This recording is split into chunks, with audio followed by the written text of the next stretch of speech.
Urnebesna komedija. Pariz 60. godina prošlog veka daje predstavi posebnu atmosferu. Neodoljivi Bernard ima 3 verenice, stujardese, Amerikanku Janet, Italijanku Rafaelu i Nemicu Elzu, koje ne znaju jedna za drugu. Kada se raspored njihovih letova podudari, onda nastaje haos.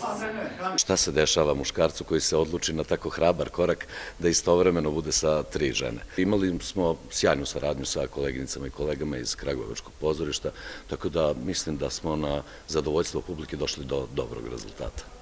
Posle velikog uspeha predstave Vrapčić, u kome je glumom i pesmom uživala slavnu šansonjerku Edith Piaf, glumica Jasmina Dimitrijević je u ovom komadu jedna od verenica, Italijanka Rafaela.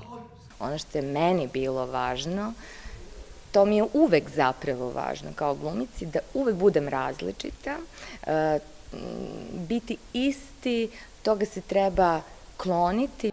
Ovom koprodukcijom Knjaževsko-srpski teatar nastavlja uspešnu saradnju sa Kraljevačkim pozorištem.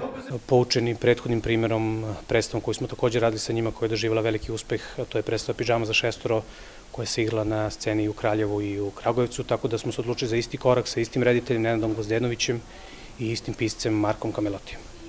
Prve predstave komada Boing Boing igrale su se u Londonu i Parizu 20 godina, a premijerno izvedena više od 200 puta.